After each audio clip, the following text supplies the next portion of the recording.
وبركاته. الفاتحة. أعوذ بالله من الشيطان الرجيم. بسم الله. إياك نعبد وإياك نستعين. اهدنا الصراط المستقيم صراط الذين أنعمت عليهم غير المغضوب عليهم ولا الضالين. آمين. بسم الله الرحمن الرحيم. الحمد لله رب العالمين، والصلاة والسلام على أشرف الأنبياء والمرسلين وعلى آله وصحبه أجمعين. اللهم اجعلنا فهم النبيين والملائكة المقربين والشهداء والعلماء العاملين. اللهم افتح بيننا وبين قومنا بالحق وأنت خير الفاتحين. اللهم لا علم لنا إلا ما علمتنا إنك أنت العليم الحكيم. Alhamdulillah, kita menyambung kuliah kita pada malam ni. Kita baca kitab Aqidatul Najin. Kita dah sampai kepada tajuk Ta'rif dunia dan kaitannya dengan akhirat. Ta'rif dunia dan kaitannya dengan akhirat. Kenapa penulis menjelaskan tentang dunia ni? Akhirat dah biasalah kita fahami, tapi kenapa dia masukkan tentang dunia ini, perbahasannya? Tak lain tidak bukan untuk kita kenal, tahu dunia itu apa. Syahdan dia tu murad ataupun tujuan dengan dunia di sini segala harta dan segala yang mengikut baginya, seperti kemegahan, kesenangan, segala yang lazat-lazat. Dan adapun dunia pada kita, pada kata musannif, wa adami ridahu biha dara jazain li anbiyaihi wa awliyaihi. Itu maka dia kata murad, iaitu tujuan dengan dia barang yang antara langit dan bumi atau jumlah alam, dan setengah daripada beberapa faedah itu menjagakan bagi kekejian kadar dunia ini pada Allah Ta'ala. Artinya kerana mengingatkan akan orang yang lain bagi kekurangan kadarnya pada Allah Ta'ala. Dan bermula yang demikian itu kerana bahawasanya apabila melihat oleh umat akan mereka itu, berpaling mereka itu daripada dunia akan sebagai berpaling orang yang berakal daripada bangkai. Nescaya teringat dan terjaga oleh mereka itu bagi kekejian kadarnya pada Allah Ta'ala. Dan kerana inilah berpaling Nabi daripada dunia itu serta kuasa ia meluaskan di dalamnya, maka adalah ia memakai kain yang bertampung ataupun yang bertampal dan kain bulu, dan memakan ia akan makanan yang kurang-kurang, ya, maknanya makanan yang tidak begitu enak, dan duduk ia di atas tanah dengan tiada lapik, dan makan ia di atas tanah, ya. Jadi begitu keadaan Nabi sallallahu alaihi wasallam melihat dunia itu, ya. Kita jauh sangatlah daripada apa yang dilakukan oleh Rasul, ya.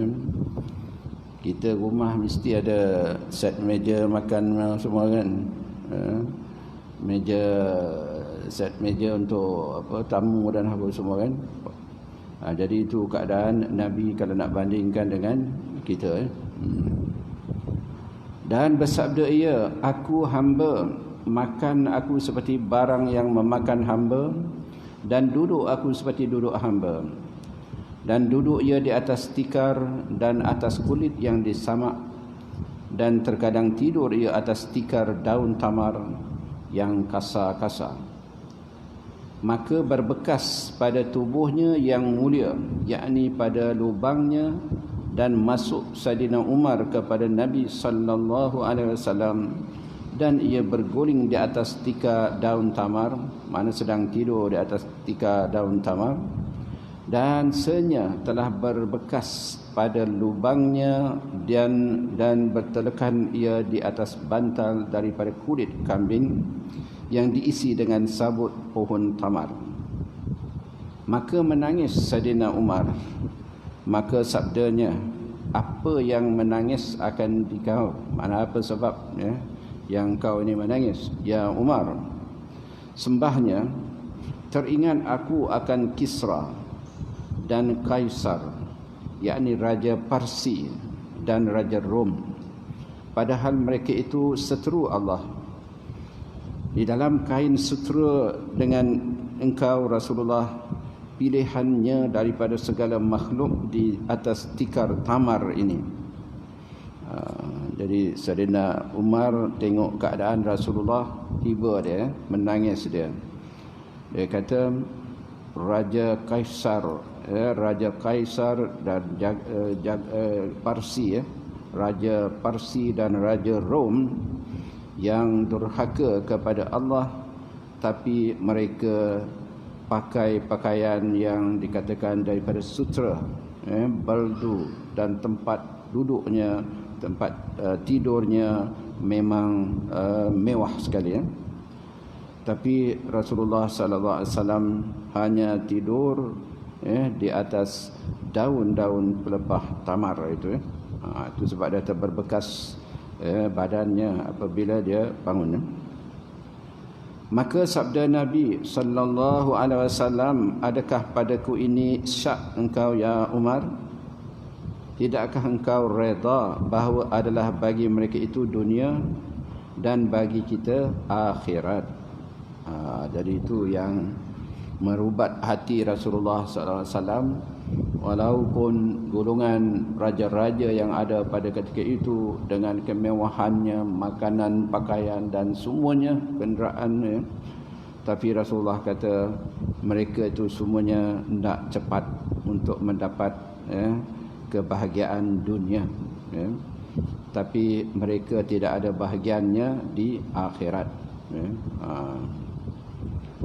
Maka sembahnya, bahkan maka sabdanya, maka iaitu seperti demikian, inilah dan adalah Nabi SAW, lalu atasnya 2 bulan tiada dinyalakan pelita pada rumahnya dan tiada api bagi memasak, kerana tiada sesuatu yang hendak dimasakkan. Dia seperti barang yang berkata Aisyah. Maka bertanya Urwah anak Zubair, hai saudara ibuku, apa ada kehidupanmu? Maka katanya 2 yang hitam, yakni air dan tamar. Melainkan adalah bagi Rasulullah sallallahu alaihi wasallam jiran, bahusnya bagi mereka itu ibu kambing, maka adalah mereka itu menghantarkan kepada Rasulullah sallallahu alaihi wasallam daripada susunya. Maka meminum kami daripadanya, dan adalah ia bermalam di isi rumahnya beberapa malam yang berturut-turut, berlipat-lipat perutnya, yakni kempis, kerana tiada makan, sebab tiada sesuatu yang hendak dimakan pada malam itu. Jadi itulah keadaan Rasulullah sallallahu alaihi wasallam dalam kehidupan dia. Dia kata hanya 2 yang hitam, maknanya air putih dan juga buah tamar. Tapi buah tamar itu memang mempunyai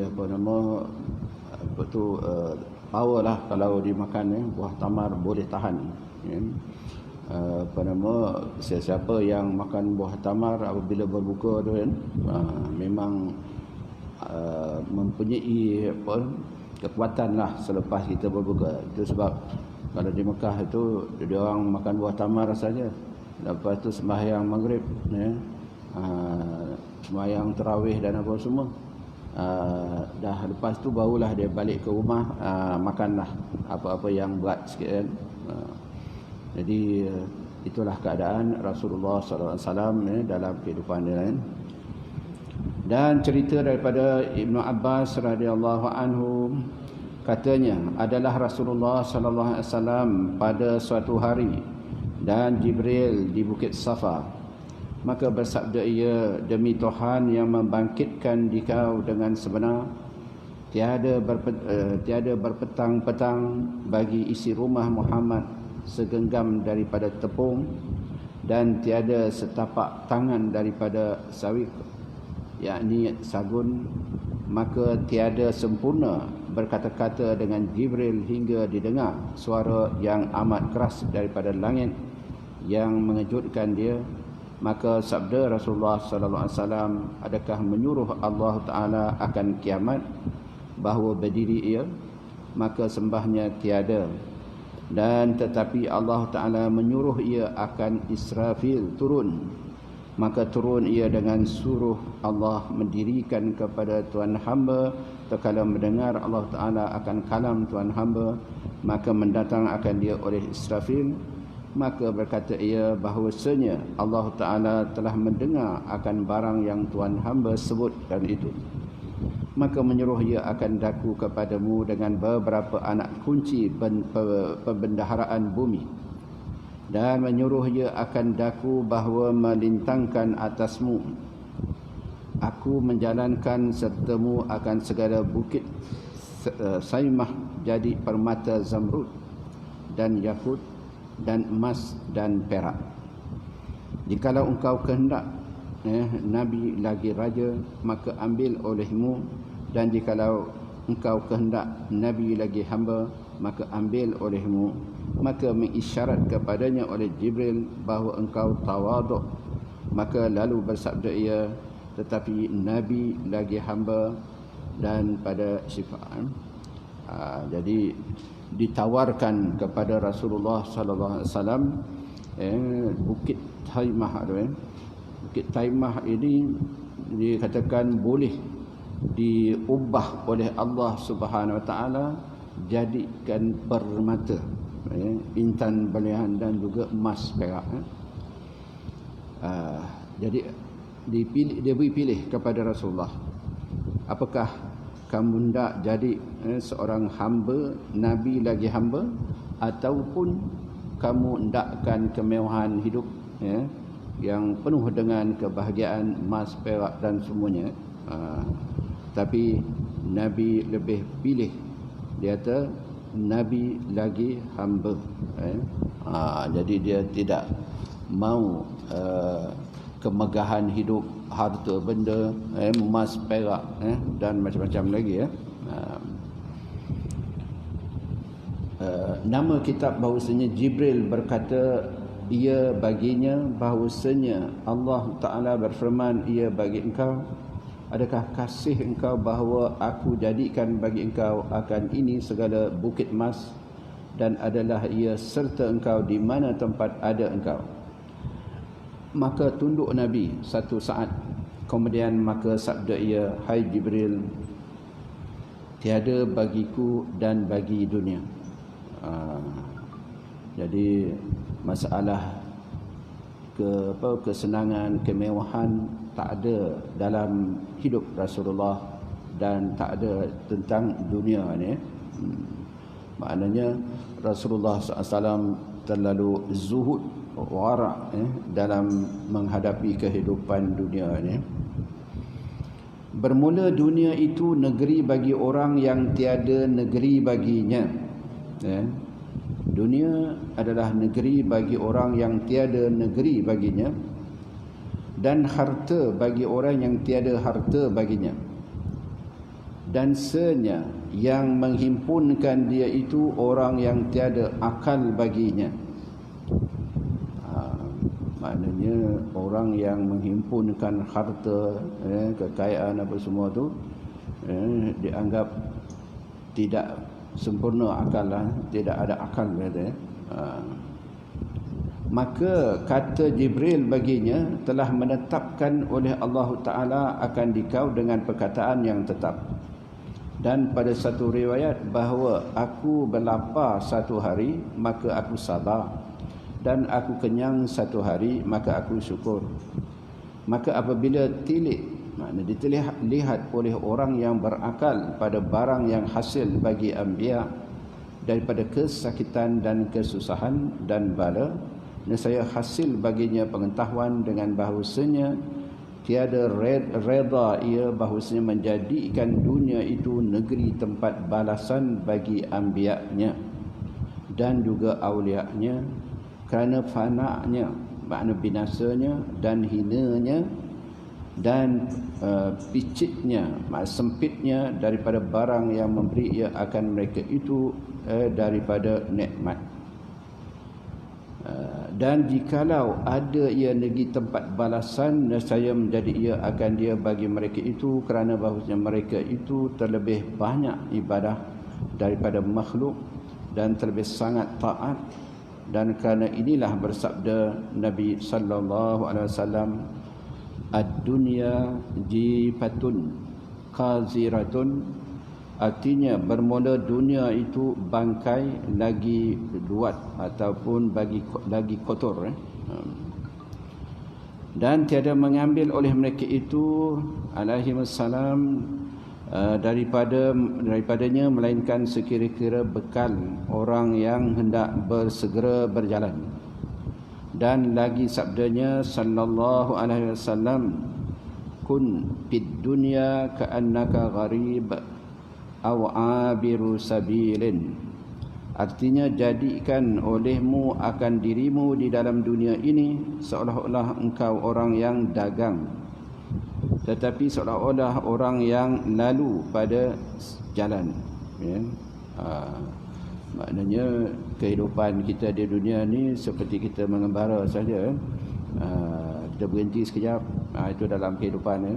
Sampai masa kita binasa, kita mati, maka habislah cerita di dunia tu, kan. Jadi itu sebab dia katakan dunia ini orang yang tiada baginya betul tempat dia tu, ataupun dunia ni bagi orang yang tidak mempunyai harta, ya. Sebab harta yang ada bagi kita tu semuanya akan difaraidkan, ya. Jadi kita memang pergi berjumpa dengan Allah tak ada bawa apa-apa pun, ya. Sehelai sepinggang, yang ada amalan kita lah, ya. Harta negeri yang kita hidup di dalamnya semuanya kita tinggalkan, ya. Itu maksudnya. Dan lagi sabda Nabi sallallahu alaihi wasallam, "Lau kanatid dunya tazinu indallahi janaha ba'udatin ma sakal kafira minha jar'ata ma'in." Artinya, jikalau adalah dunia itu berguna setimbang sayap nyamuk pada Allah Ta'ala, nescaya tiada diberi minum akan orang kafir daripadanya satu teguk air. Jadi bagi Allah, dunia ni tak sama hanya dengan sebelah sayap nyamuk, sayap nyamuk je. Maknanya begitu, maknanya tidak ada nilainya di sisi Allah Subhanahu Wa Taala. Dan sesungguhnya telah sampai akan Nabi sallallahu alaihi wasallam oleh bahawa Usamah anak Zaid membeli ia akan jariyah, iaitu hamba, yakni hamba perempuan, bertangguh harganya sebulan. Mana beli dengan tangguh, ya, sebulan baru dia bayar. Maka bersabda Nabi sallallahu alaihi wasallam bahwasanya Usamah demi Allah panjang angan-angan. Kemudian bersabda ia, tidak aku angkatkan tapak kakiku dan aku sangka bahawa aku hantarkan akan dia hingga diambil akan nyawaku, dan tiada aku bukakan mataku dan aku sangkakan bahawa aku pejam akan dia hingga diambil akan nyawaku, dan tiada aku memamahkan akan sesuatu mamah, dan aku sangkakan bahawa aku telan akan dia hingga diambil akan nyawaku. Dan demi diri Muhammad, dalam tangan kudratnya bahawasanya barang yang dijanji akan kamu itu lagi akan datang, dan tiada kamu luput daripada perintah Allah Ta'ala. Dan telah mengeluarkan oleh Abu Nuaim daripada Abu Hurairah, berkata ia, telah datang oleh seorang lelaki kepada Nabi sallallahu alaihi wasallam, maka sembahnya, ya Rasulullah, apalah bagiku tidak aku kasih akan mati. Apalah bagiku tidak aku kasih akan mati. Maknanya dia takut nak matilah, tak mau nak mati kan. Maka sabdanya, sabda Rasulullah, adakah bagi engkau harta? Maka sembahnya, bahkan, mana ada, banyaklah katnya hartanya. Maka bahawasanya hati orang mukmin serta hartanya, jika didahulu ia akan dia, nescaya kasih ia, bahawa menghubungi ia akan dia, dan jika ditakhirkan akan dia, nescaya kasih ia akan, bahawa takhir ia daripadanya. Jadi apa nama, Abu Nuaim ini dia terdatang daripada Abu Hurairah. Orang lelaki datang berjumpa dengan Rasulullah SAW. Dia kata, kenapa aku ni tak suka ingat mati? Maka Rasulullah tanya dia, apakah kamu punya harta? Memanglah, dia kata punya harta. Maka Rasulullah ingatkan bahawasanya orang mukmin yang ada harta, dia mengutamakan hartanya itu, maka dengan sebab itulah dia takut nak mati. Kita kalau dah tua dia tak ada harta, tak ada masalah nak mati bila-bila boleh. Sebab kalau tak ada harta nak jaga pun tak ada orang, tak laku dah. Jadi dengan sebab itu dia kata, kalau tidak kita mempunyai harta, maka tak jadi masalah, kita nak menghadapi kematian gitu. Jadi orang yang banyak harta, itu yang dia takut untuk menghadapi kematian. Dan ketahui olehmu bahawasanya cela yang warid yang datang daripada dunia itu hanya senya ia pada dunia yang berbimbang daripada Allah. Maknanya bukan semua dunia itu dicela, tapi yang dicela apabila seseorang menguruskan dunianya lebih daripada urusan akhirat dia. Itu yang dikatakan dicela, dikeji. Menguruskan keduniaan dia lebih daripada dia menguruskan keakhiratan dia. Yakni yang menyampaikan daripada ibadah akan Allah, dan atas dunia ini ditanggungkan sabda Nabi sallallahu alaihi wasallam, ad-dunya mal'unatun mal'unun ma fiha illa zikrullahi wa ma walahu. Artinya, bermula dunia itu kena laknat, lagi kena laknat barang yang di dalamnya, melainkan zikrullah dan barang yang mengiringi ia akan dia. Jadi dunia ini dikatakan terlaknat, dan apa sahaja yang ada di dalam dunia itu juga dilaknat, melainkan orang yang ada dunia. Di samping itu dia berzikir kepada Allah, dan dia melakukan ketaatan ibadah kepada Allah Subhanahu Wa Taala. Itu sebab kalau kita tengok para sahabat radhiyallahu anhum, banyak yang kaya raya, ramai yang kaya raya. Maknanya para sahabat dia tidak mengutamakan dunia daripada akhirat. Dunia, harta, kekayaan yang ada pada dia itu diumpamakan di ujung-ujung jari saja, tak sampai masuk ke dalam kalbu dia. Kita yang jadi masalah ni kekayaan, kedudukan, pangkat dan kemasyhuran sampai masuk di dalam hati nurani kita. Itu yang berhempas pulas, hendakkan benda tu, jadi itu yang dikatakan mal'unah, dicela,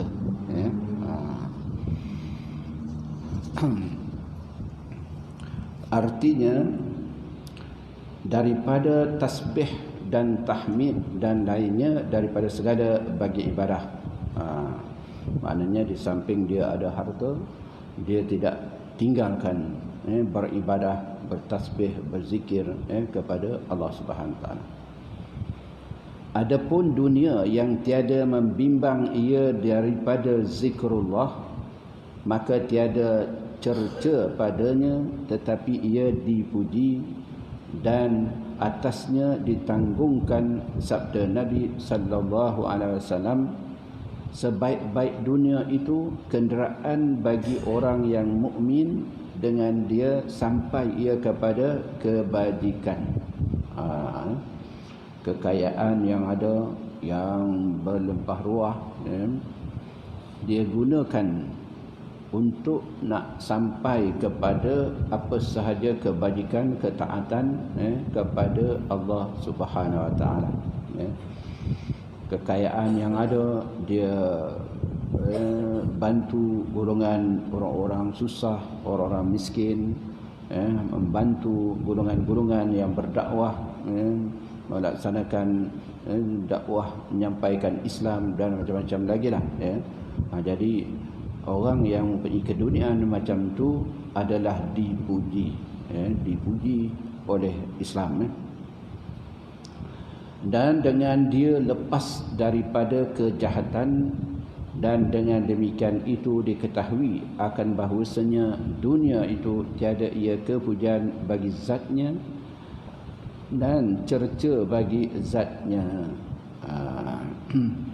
Maknanya dunia itu harta, emas, perak tidak dicerca zatnya itu, tapi yang dicerca bagaimana seseorang menguruskan emas dia, perak dia, harta dia, kekayaan dia, kemasyhuran dia.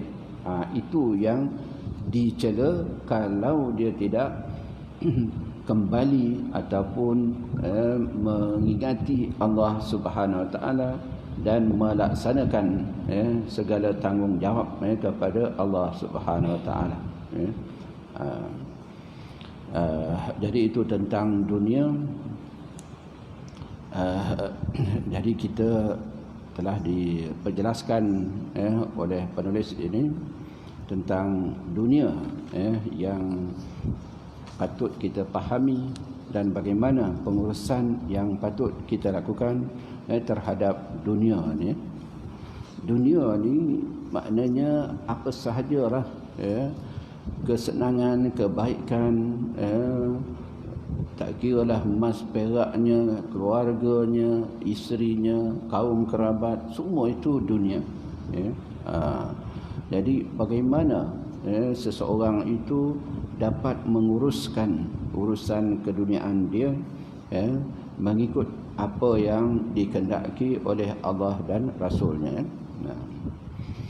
Jadi selesai kita bicarakan tentang keduniaan dan juga akhirat. Ada nak tanya apa-apa ke?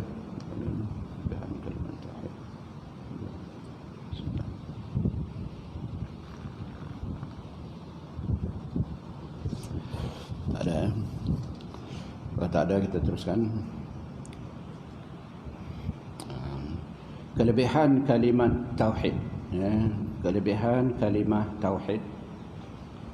Dan tatkala selesai oleh musannif daripada berkata-kata atas barang yang wajib atas tiap-tiap mukallaf mengenalkan dia, mentamam ia, menyempurnakan ia akan faedah dengan menyatakan kelebihan kalimah yang musyarrafah, yang ia kalimah tauhid, maka berkata ia. Wa yajma'u ma'ani hazil aqaid kulliha qawlu la ilaha illallah Muhammadur Rasulullah iz ma'nal uluhiyyati istighna'ul ilah an kulli ma siwah wa iftikaru kullu ma siwah ilaih. Famakna la ilaha illallah la mustaghnan an kulli ma siwah wa muftakiran ilaihi kullu ma adahu illallahu ta'ala.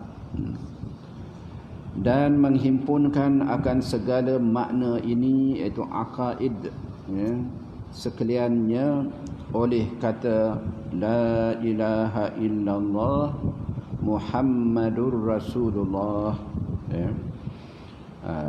Jadi kalau kita telah belajar tentang sifat-sifat yang wajib bagi Allah, sifat-sifat yang mustahil, sifat yang harus, semuanya ada 41 perkara. Begitu juga sifat yang wajib bagi Rasul ada 4, mustahil 4 dan harus 1, ya.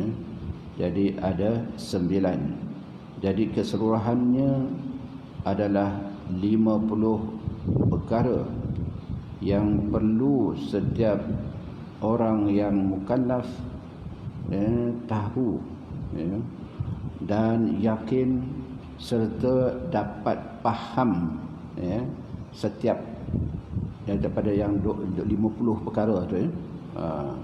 Supaya dia mempunyai aqaidul iman. Apa maksud aqaidul iman? Iaitu iman yang tersimpul kuat, ya. Jadi orang yang dapat memahami 50 perkara itu, yang termasuk di bawah kalimah la ilaha illallah Muhammadur Rasulullah, maka kokohlah kepercayaan dia, keimanan dia kepada Allah dan juga Rasulnya. Itu sebab barang siapa di akhir kalimah dia boleh mengucap la ilaha illallah, dakhalal jannah, ya. Orang yang dapat di akhir hayat dia dapat menyebut la ilaha illallah, dia masuk syurga, ya. Sebab dia mempunyai akidah, pegangan keimanan yang kokoh, ya. Okay.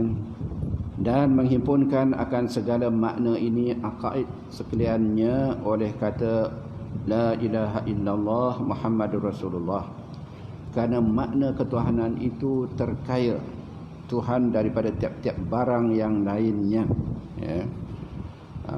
Maknanya Allah Subhanahu Wa Taala tak memerlukan, ya, apa pun, ya, yang selain daripadanya, ya. Dia tak perlukan apa-apa. Kemudian dan berkehendak oleh tiap-tiap barang yang lainnya itu kepadanya. Allah tak perlu kepada makhluk, tetapi makhluklah yang memerlukan kepada Allah Subhanahu Wa Taala. Maka makna la ilaha illallah itu tiada yang terkaya daripada tiap-tiap barang yang lainnya, dan tiada yang berkehendak kepadanya oleh tiap-tiap barang yang lainnya melainkan Allah Ta'ala, ya. Jadi itu sebab kalau kita berzikir la ilaha illallah, la ilaha illallah, kita kena ingat dalam hati bahawasanya Allah terkaya, maksudnya tak memerlukan sesiapa pun, ya. Tetapi yang lain, kitalah semua selain daripada Allah, semua la ilaha illallah, ya. Tapi berapa ramai yang dapat ingat benda tu, ya. Rasanya tak ada seorang pun ingat dia. Habis jadi kena latih, ya. Kalau kita nakkan sebutan la ilaha illallah bermakna dalam diri kita, maka kita kena latihkan lisan kita menyebut, tapi hati kita mengatakan Allah terkaya daripada sesuatu dan setiap sesuatu itu memerlukan kepada Allah Subhanahu Wa Taala. Itu la ilaha illallah, la ilaha illallah. Tapi kalau la ilaha illallah nak ingat dia punya power dia tu kami laju lagi. Dia ada apa tu, kelas pertama, kelas kedua, kelas ketiga. Itu yang laju. Memang tak sempat lah nak ingat apa semua tu kan. Artinya bahawasanya makna sekalian akaid ini masuk ia dalam makna la ilaha illallah, dan menyata ataupun menyebutkan oleh musannif akan demikian, termasuk itu dengan ditafsirkan makna ketuhanan padahal tiada bersusun, yakni tiada dihimpunkan kepada adat itu nafi, dan bahawasanya maknanya terkaya Allah daripada tiap-tiap barang yang lainnya dan berkehendak tiap-tiap barang yang lain kepadanya. Kemudian menyata ia akan makna pada hal bersusun, yakni dihimpunkan kepadanya adatun nafi, iaitu la tu. Dengan katanya maka makna la ilaha illallah, tiada yang terkaya daripada tiap-tiap barang yang lainnya dan tiada yang berkehendak padanya oleh tiap-tiap barang yang lainnya melainkan Allah Ta'ala, dan seumpama makna yang bersusun itu, iaitu la ma'buda bihaqqin fil wujudi illallah. Jadi boleh juga kita ingatkan di dalam hati dengan kata la ma'buda bihaqqin fil wujud illallah, tiada yang disembah dengan sebenar pada wujud melainkan Allah. Jadi itu pun boleh kita ingatkan di dalam hati ketika kita mengatakan la ilaha illallah, la ilaha illallah, tiada yang disembah dengan sebenar pada wujud ini melainkan Allah. Maka arti Allah itu nama bagi zat Tuhan kita yang wajib al-wujud, yang bersifat ia dengan segala sifat kamalat dan maha suci daripada segala sifat kekurangan, dan maha suci daripada dapat dirupakan dengan sesuatu rupa. Itu maksud kalau orang tanya apa makna Allah itu. Jadi diterangkan bahawasanya Allah itu adalah zat Tuhan kita yang wajib wujud, maknanya yang mesti ada, tak boleh kita kata tak ada. Allah adalah zat Tuhan yang wajib ada, wajib berwujud, yang bersifat ia dengan segala sifat kamalat, makna sifat kesempurnaan. Semua sifat kesempurnaan itu adalah sifat Allah, dan maha suci daripada segala sifat kekurangan. Maha suci Allah daripada sifat kekurangan, dan maha suci daripada dapat dirupakan dengan sesuatu rupa. Jadi tak boleh kita nak bayangkan rupa Allah itu macam itu ke macam ini, tak boleh. Jadi itu makna Allah Subhanahu Wa Taala.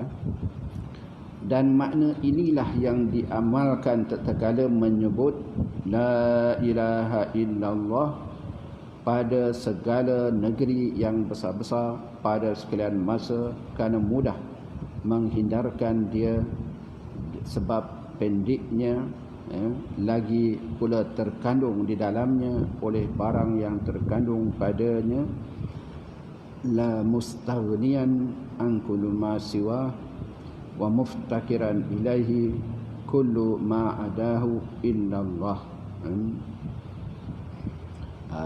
Jadi itu yang dikatakan Allah Subhanahu Wa Taala. Okey, kita berhenti sekejap.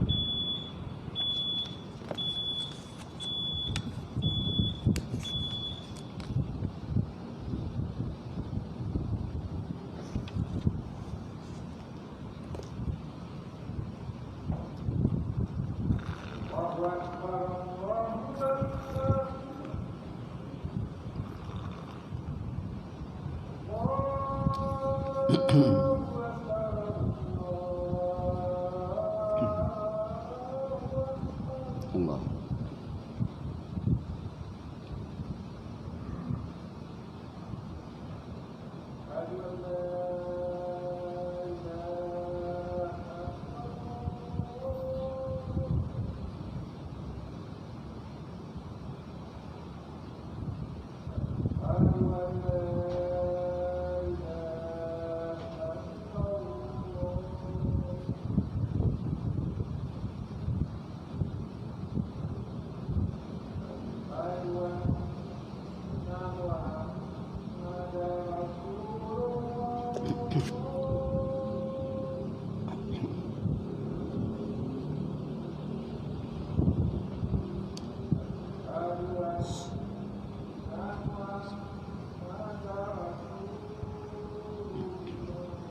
Ya Rasulullah.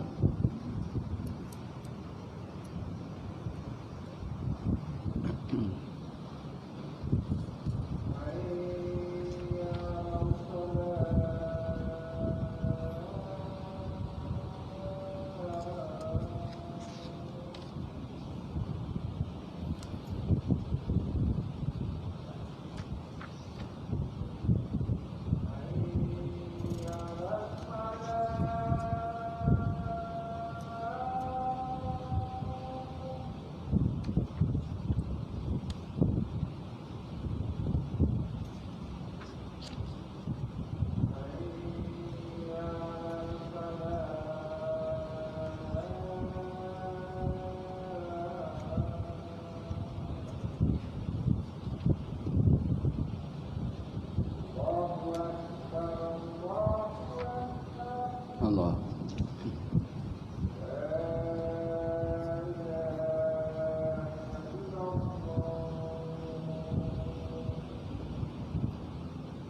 Allahu Akbar. La ilaha.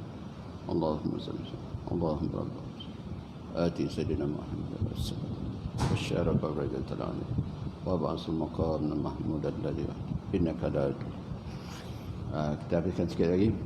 Dia kata ketahui olehmu wahai talib, iaitu pelajar, bahawasanya menghadirkan atas jalan segala makna aqaid al-iman tatkala menyebut la ilaha illallah itu bukan atas jalan tafsil, iaitu satu-satu, kerana yang demikian itu telah lemah oleh kuasa anak Adam menghadirkan dia, dan bandingannya itu seperti takbiratul ihram. Maka bahawasanya lemah kuasa anak Adam menghadirkan sekalian rukun sembahyang yang 13 dengan tafsil, iaitu satu-satu tatkala mengangkat Allahu Akbar, dan hanya memadai menghadirkan dengan ijmal jua. Jadi itulah dia kata cukup, dia kata la ilaha illallah la ma'bud bihaqqin fil wujud illallah. Maknanya tiada yang sembah dengan sebenar-benarnya melainkan Allah. Cukup, maknanya kita ingat begitu. Sebab kalau nak sebut satu-satu wujud dia dan bakar, mana tak sampai lah. Ataupun tak berzikirlah orang la ilaha illallah itu. Bermula ilah itu kalimah bahasa Arab dan maknanya dengan bahasa Melayu Tuhan. Ilah itu maknanya Tuhan yang disembah dengan sebenar, dan madlulnya itu zat yang bersifat dengan sekian sifat kamalat. Kemudian maka dipakai pada mustaghnan atau ma'bud, dan mustaghna itu zat yang bersifat dengan kaya, dan makna ma'bud itu zat yang bersifat dengan disembah, makna yang kita sembah. Maka inilah istilah ahli nahwu yang membicarakan mereka itu akan ilmu Arab ataupun ilmu bahasa Arab, dan lafaz ilah itu daripada kalam Arab. Adapun kata setengah orang yang mendakwa dirinya itu alim, yang berkata ia bahawa ilah itu bukan makna Tuhan dengan bahasa Melayu, dan hanya senya makna ilah itu yang kaya. Maka jangan engkau hiraukan bicaranya, dan jangan engkau dengarkan katanya kerana ia tiada mengetahui bahasa Arab. Dan Tuhan tiada ia mengetahui bahasa Melayu kerana arti yang itu dengan bahasa Melayu zat dan arti kaya itu sifat.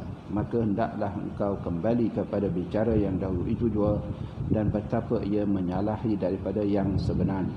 Maka jadilah ia tiada mengetahui akan barang yang dikatakannya. Inilah ahwal kebanyakan daripada orang Jawi, iaitu orang Melayu, yang mendakwa dirinya alim. Subhanallah, orang yang mengetahui dirinya alim padahal ia bersanatan jahil. Jadi kita nak lihat makna Allah itu kena tengok dalam kaedah bahasa Arab, bukan kaedah bahasa Melayu. Dia akan tak sama dia punya huraian dia. Jadi selesai kita bicarakan tentang kalimah musyarrafah, iaitu la ilaha illallah.